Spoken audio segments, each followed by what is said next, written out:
DNA में आज हम सबसे पहले सिर से लेकर पांव तक आपके शरीर को नुकसान पहुंचाने वाले वायु प्रदूषण का विश्लेषण करेंगे। कहते हैं सांस जिंदगी के लिए सबसे अहम है।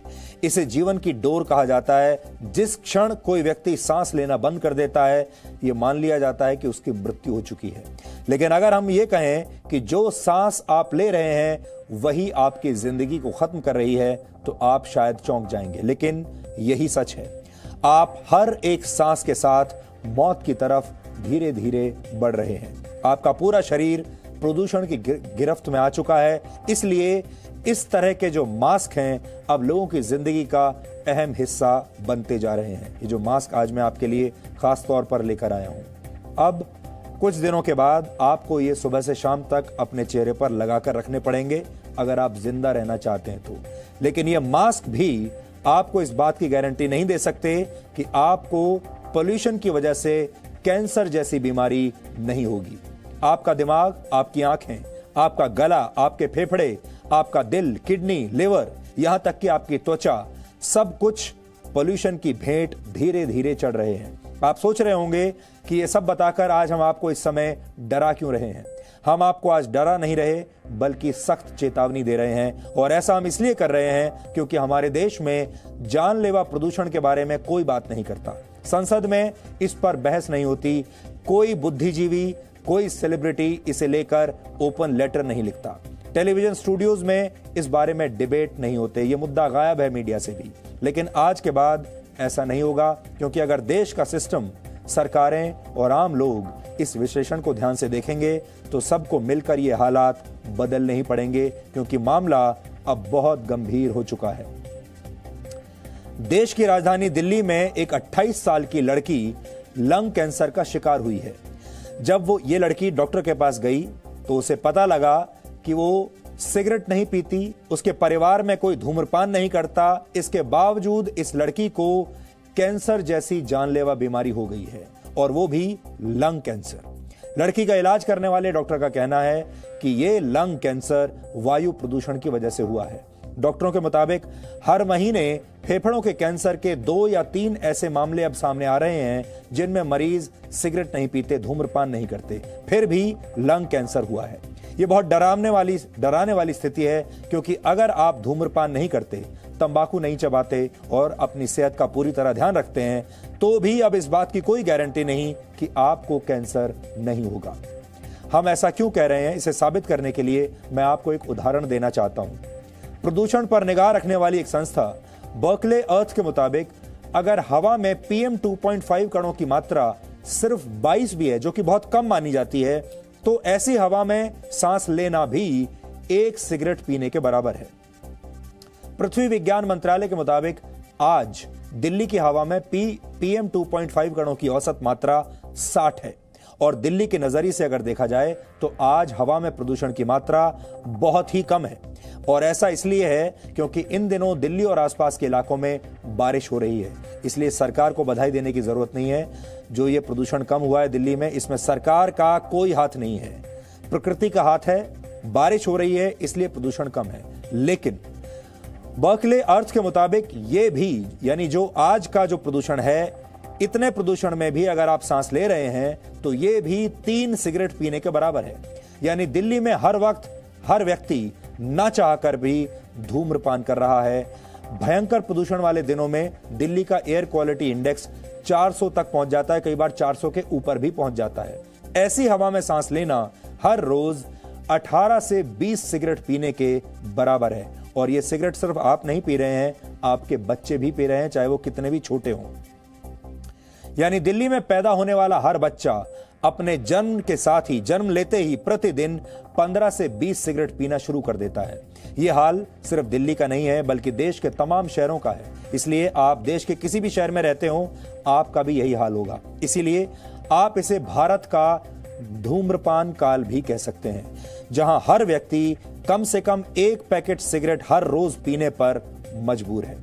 सिगरेट के पैकेट्स पर तो यह वैधानिक चेतावनी लिखी होती है कि इसे पीने से कैंसर हो सकता है, लेकिन हमारे शहरों की हवा को लेकर ऐसी कोई वैधानिक चेतावनी किसी को भी नहीं दी जाती। जबकि हम डीएनए में यह साबित कर चुके हैं कि शहरों की हवा में सांस लेने और सिगरेट पीने में अब कोई फर्क नहीं बचा। हमें लगता है कि अब शहरों में प्रदूषण से जुड़ी चेतावनी वाले बड़े बड़े होर्डिंग्स और पोस्टर्स लगाने का समय आ गया है। दिल्ली में जब भी कोई हवाई जहाज उतरने वाला हो, लैंड करने वाला हो, अब उससे पहले इससे जुड़ी अनाउंसमेंट होनी चाहिए प्लेन के अंदर ही, और इस अनाउंसमेंट में ये बताया जाना चाहिए कि आज दिल्ली का प्रदूषण कितने सिगरेट पीने के बराबर है। और अब आपको दिल्ली की हवा में प्रवेश करने से पहले सावधान हो जाना चाहिए या अपनी जेब से इस तरह के पोल्यूशन जो मास्क हैं इन्हें निकाल लेना चाहिए। दिल्ली में डॉक्टरों ने 2012 से 2018 के बीच लंग कैंसर के मरीजों पर एक स्टडी की। इस स्टडी के मुताबिक 50% मरीज नॉन स्मोकर यानी सिगरेट ना पीने वाले लोग थे। इनमें 40% महिलाएं थीं जो सिगरेट कभी नहीं पीती थीं, जबकि 8% मरीज 30 साल से भी कम उम्र के थे। 10 साल पहले तक इन डॉक्टर्स के पास ऐसा एक भी मरीज नहीं पहुंचा था जो 30 साल से कम उम्र का हो और उसे लंग कैंसर हो गया हो। ऐसी एक स्टडी वर्ष 1988 से 1999 के बीच भी की गई। इस दौरान यह पाया गया कि लंग कैंसर के 90% मरीज ऐसे थे जिन्हें सिगरेट पीने की लत थी, यानी 90% मरीज ऐसे थे जो सिगरेट पिया करते थे, धूम्रपान करते थे या तंबाकू चबाते थे। इन मरीजों में से ज्यादातर की उम्र 50 से 60 साल के बीच थी। जाहिर है पिछले 10 वर्षों में स्थिति बहुत बदल चुकी है, बद से बदतर हो चुकी है। हवा में फैला प्रदूषण आपको लंग कैंसर अब कभी भी दे सकता है, चाहे आपकी उम्र कितनी भी कम हो। जहरीली सब्जियां आपका लिवर फेल कर सकती हैं। प्रदूषित पानी आपकी किडनी को बेकार कर सकता है। यानी कुल मिलाकर ऐसे शहरों का निर्माण अब हो रहा है जहां जिंदगी से सस्ती मौत है। अफसोस की बात यह है कि हमारे देश के नेता इन मुद्दों की चर्चा संसद में आज भी नहीं करते। न्यूज चैनल्स के प्राइम टाइम पर प्रदूषण कभी बहस का विषय बनता ही नहीं। लोग मरते रहते हैं, कैंसर जैसी गंभीर बीमारियां उन्हें घेर लेती हैं और सब कुछ ऐसे ही चलता रहता है। किसी को कोई फिक्र नहीं, किसी को कोई चिंता नहीं। हमें लगता है कि प्रदूषण की इस आग में सिगरेट की तरह जल रहे शहरों को बचाने का समय अब आ चुका है, और अगर ऐसा नहीं किया गया, इसमें देर की गई, तो यह प्रदूषण हमारी आने वाली पीढ़ियों को हमेशा के लिए बीमार कर देगा।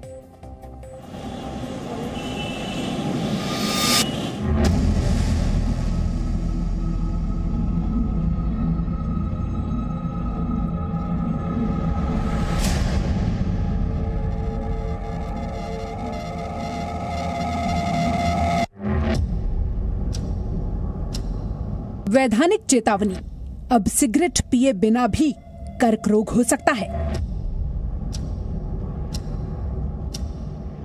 सिगरेट और कैंसर की बहुत पुरानी दोस्ती है, ये बात तो सब जानते हैं। लेकिन अब हमारे आसपास की हवा भी इतनी प्रदूषित हो चुकी है कि वो कैंसर का शिकार बना सकती है।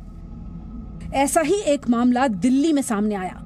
लंग केयर फाउंडेशन के फाउंडर डॉक्टर अरविंद कुमार उस वक्त हैरान रह गए जब उनकी जांच में एक 28 साल की लड़की को फेफड़ों के कैंसर यानी लंग कैंसर की बात सामने आई। इससे भी ज्यादा हैरान करने वाली बात यह थी कि वो लड़की सिगरेट नहीं पीती थी। जब इसमें एयर में इतनी सारी चीजें हैं, वही चीजें जो हम सिगरेट स्मोक में उसको as lung cancer causing accept कर चुके हैं, पूरी दुनिया उसको एक्सेप्ट करती है, तो यही चीजें जब इस एयर में हैं और इस पेशेंट ने ये वाला धुआं तो कभी लिया नहीं, ये वाला धुआं मतलब एम्पल अमाउंट में लिया है, तो अगर मैं ये डिड्यूस करूं कि 28 साल की नॉन स्मोकिंग महिला को लंग कैंसर होने में इसका कहीं ना कहीं कंट्रीब्यूशन है, तो मुझे नहीं लगता मैंने कोई इसमें गलती की है। पिछले 3-4 साल में हर महीने 2 का एवरेज पेशेंट्स में 30s में लंग कैंसर रेगुलरली देख रहा हूं, ज्यादातर नॉन स्मोकर। लड़की तो क्या, उनके पूरे परिवार में कोई धूम्रपान नहीं करता। इसके पीछे वजह है घर के आसपास फैक्ट्रियों की भरमार, शहर की हवा में घुले हुए प्रदूषण के जहरीले कण और प्रदूषण से लड़ने में नाकाम सरकारें। इसका सॉल्यूशन धू और धू, जो 2 कारण हैं प्रदूषण के, उनको कम करना है। पहला धू है धुआं, चाहे वो व्हीकल से आए, चाहे वो इंडस्ट्री से आए, चाहे वो गार्बेज बर्निंग से आए या घर में अगरबत्ती या कोई भी चीज जलाने से, कहीं से भी अगर धुआं आ रहा है तो वो धुआं कहीं ना कहीं आपको कैंसर कॉजिंग एजेंट्स देगा।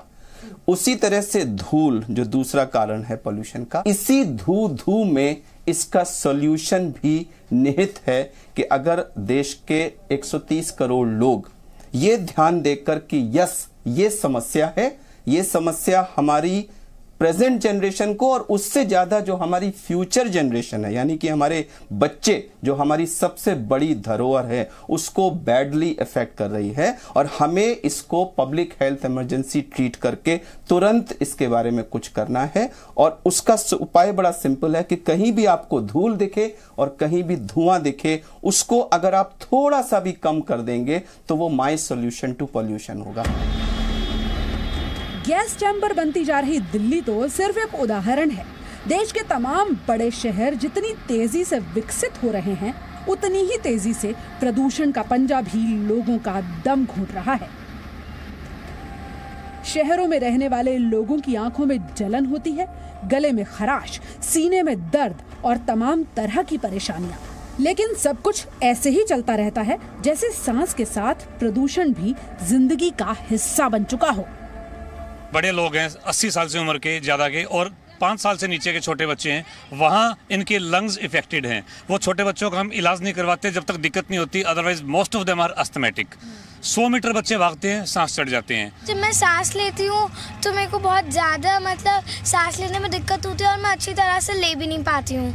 तो और जिससे मैं सांस नहीं ले पाती हूँ उससे मेरे को बहुत ज़्यादा कफ भी हो जाता है, इसलिए और फिर मैं कभी कभी बीमार भी हो जाती हूँ। तो हमें लगता है कि हमारी आंखें खराब हो गई हैं, बट एक्चुअली वो पोल्यूशन होता है जिसकी वजह से हमें धुंधला दिखता है अपनी आंखों के सामने। बारिश आती है तो दिल्ली जैसे शहर खुलकर सांस ले पाते हैं, लेकिन इसके बाद धूल और धुएं का कालचक्र एक बार फिर लोगों को अपनी गिरफ्त में ले लेता है। वायु प्रदूषण आपके शरीर के लगभग हर हिस्से पर हमला बोल रहा है, आपको पल पल जख्मी कर रहा है, लेकिन सरकारें सो रही हैं। अगर प्रदूषण को लेकर सिस्टम, समाज और आम आदमी की नींद नहीं टूटी तो हमारे देश का भविष्य इस जहर की चादर को ओढ़कर हमेशा के लिए गहरी नींद में सो जाएगा। इन सबके बीच में अच्छी खबर यह है कि इन दिनों दिल्ली की हवा काफी साफ है। एयर क्वालिटी इंडेक्स के लिहाज से अगर देखें तो इसे सैटिस्फैक्ट्री कहा जाएगा 73 के मानदंड के हिसाब से। लेकिन इसके लिए आप बारिश और मॉनसून का शुक्रिया अदा कर सकते हैं। कुछ दिनों बाद जैसे ही मौसम बदलेगा वैसे ही घुटती हुई आबोहवा के लिए तैयार रहिएगा, क्योंकि दिल्ली जैसे शहरों के धूल और धुएं को कम करने के लिए व्यवस्था ने कोई कोशिशें नहीं की है। दिल्ली से रूफी जैदी के साथ पूजा मक्कड़, जी मीडिया। अब आपको ये बताते हैं कि प्रदूषण के बारे में हमारा मीडिया, हमारे नेता कभी बात क्यों नहीं करते, क्योंकि अगर विषय इतना गंभीर है तो फिर इस पर बात क्यों नहीं होती, ये मुद्दा क्यों नहीं बना। क्योंकि प्रदूषण में कुछ अच्छे गुण हैं जो मीडिया और राजनीति को बड़ा सूट करते हैं। प्रदूषण में कोई वोट बैंक नहीं होता। प्रदूषण धर्म के आधार पर, जाति के आधार पर, क्षेत्र के आधार पर, भाषा के आधार पर भेदभाव नहीं करता। प्रदूषण मंदिर और मस्जिद में भेद नहीं करता, हिंदू और मुसलमान में भेदभाव नहीं करता। यानी प्रदूषण कभी किसी को लेकर असहनशील नहीं होता। प्रदूषण सेकुलर है, प्रदूषण धर्म निरपेक्ष है। प्रदूषण वोटों में ध्रुवीकरण नहीं करता। प्रदूषण के नाम पर आप समाज को बांट नहीं सकते। प्रदूषण के नाम पर वोटों का ध्रुवीकरण नहीं हो सकता। प्रदूषण की ही तरह मौत भी सबके साथ बराबर का न्याय करती है। मौत को कई बार कहा जाता है बहुत न्यायप्रिय होती है मौत। मौत कभी किसी की जाति या धर्म को देखकर उसके पास नहीं आती। मौत अमीरी और गरीबी में भेदभाव नहीं करती। और शायद यही वजह है कि प्रदूषण का कोई राजनीतिक फायदा उठा नहीं सकता। और प्रदूषण पर बात करना हमारे नेता इसीलिए जरूरी नहीं समझते। और मीडिया प्रदूषण की खबरों को इसलिए नहीं दिखाता क्योंकि इसमें टीआरपी नहीं है। आज प्राइम टाइम में रात 9 बजे हम इस विषय को आपके सामने उठाकर असल में अगर टीआरपी की बात करें तो बहुत बड़ा रिस्क उठा रहे हैं।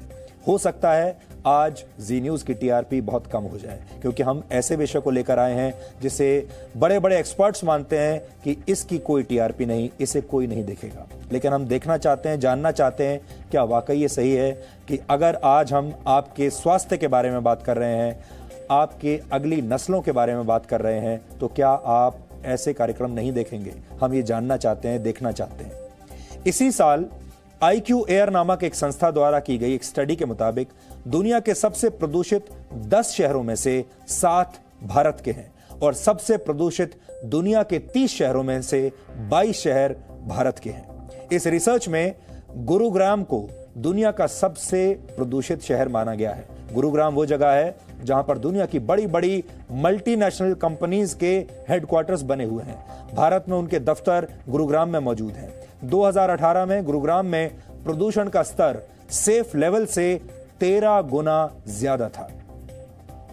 सबसे प्रदूषित शहरों की लिस्ट में दूसरे नंबर पर गाजियाबाद है, तीसरे नंबर पर पाकिस्तान का शहर फैसलाबाद आता है, चौथे नंबर पर फिर भारत का शहर फरीदाबाद, पांचवें नंबर पर राजस्थान का भिवाड़ी और छठे नंबर पर नोएडा था।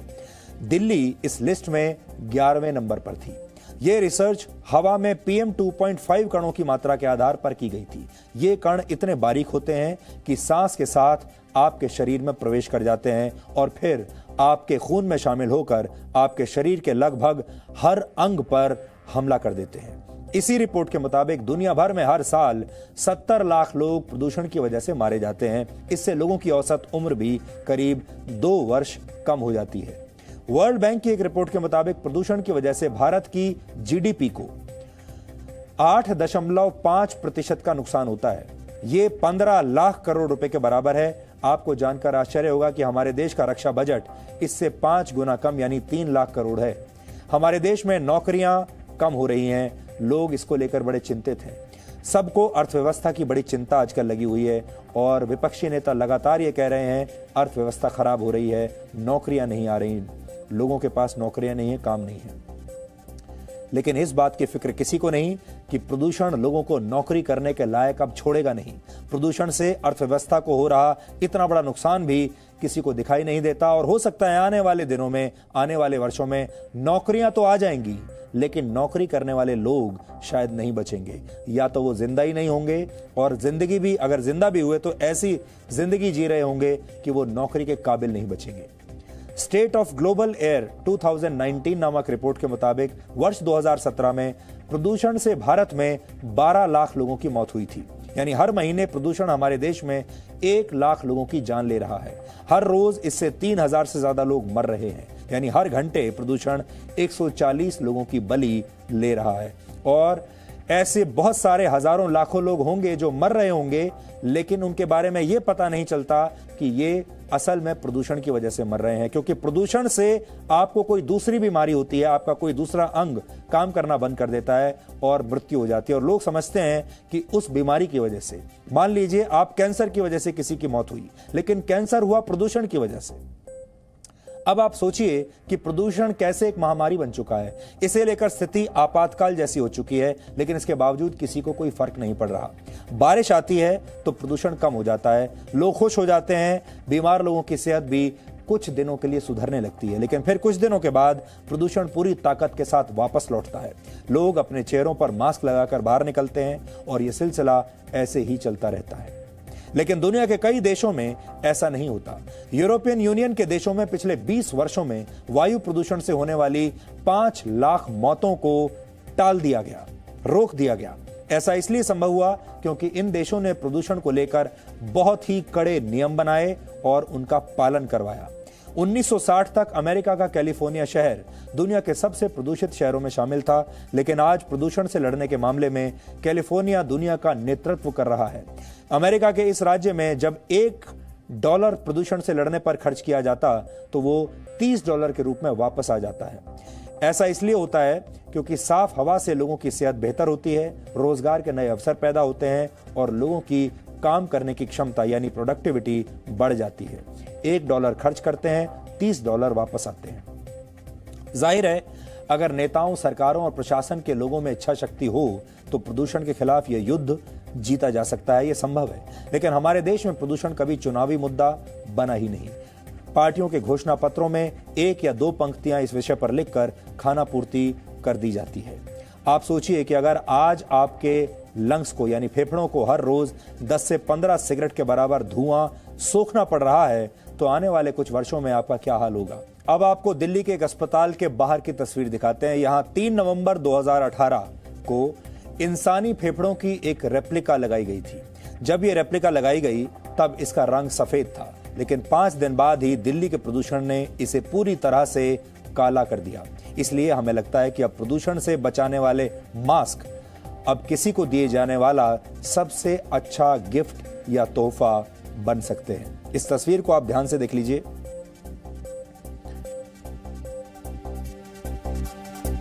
आपके जो फेफड़े होंगे ये इससे कहीं ज्यादा काले अभी हो चुके होंगे। अगर आप अपने फेफड़ों की तस्वीर आज लेना चाहें तो ये तो फिर भी अभी सफेद से ग्रे हुए हैं, लेकिन अगर आप अपने फेफड़ों की तस्वीर लेंगे तो वो पूरी तरह काले हो चुके होंगे। अब अंदाजा लगाइए कि असली लंग्स की क्या हालत होती होगी। फेफड़े ही नहीं, प्रदूषण की मार हमारे शरीर के सभी अंगों को बीमार कर रही है, लेकिन कोई इसके खिलाफ लड़ाई लड़ना नहीं चाहता। प्रदूषण वाले आपातकाल में लोगों का दम घुट रहा है और हमारी सरकारें बेबस हैं, कुछ कर नहीं पा रही। भारत में आज भी धर्म और जाति के नाम पर वोट दिए जाते हैं और वोट मांगे जाते हैं, लेकिन कोई सरकार ये नहीं कहती कि हम प्रदूषण कम करेंगे इसलिए हमें वोट दीजिए। लोग भी सरकार से ये पूछते नहीं कि प्रदूषण को कम करने को लेकर आपके पास क्या योजनाएं हैं। शायद ही किसी पार्टी के चुनावी घोषणा पत्र में प्रदूषण से लड़ाई का एक्शन प्लान आपको नजर आएगा, क्योंकि हमारे देश के नेता जानते हैं कि लोगों से धर्म और जाति के नाम पर वोट मांगे जा सकते हैं, लेकिन प्रदूषण में किसी की कोई दिलचस्पी नहीं। और गौर करने वाली बात यह है कि प्रदूषण भी आतंकवाद की तरह सभी धर्मों के लोगों की जान ले रहा है, लेकिन प्रदूषण से कोई भी सरकार गंभीरता से लड़ना नहीं चाहती।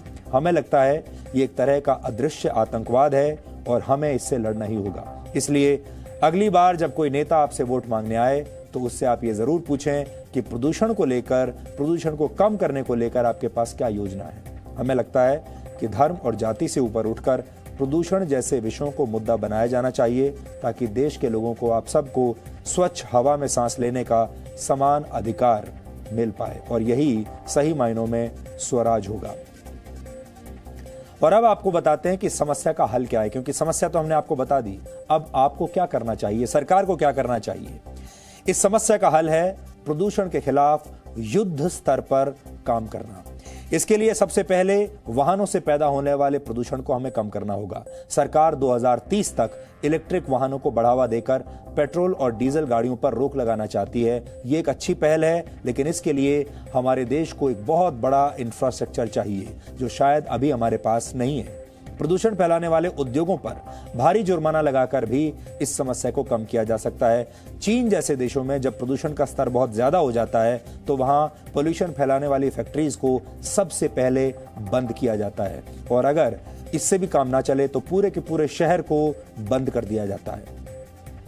शहरों में निर्माण कार्य के दौरान उड़ने वाली धूल भी प्रदूषण का एक बहुत बड़ा कारण है। इसके लिए सख्त नियम कायदे बनाए जा सकते हैं और ज्यादा प्रदूषण वाले दिनों में निर्माण कार्यों को बिल्कुल रोका जा सकता है। हमारे यहाँ ये सारी बातें हमारे देश के मंत्रियों को और अफसरों को पता है, वो जानते हैं, लेकिन इनका पालन नहीं होता।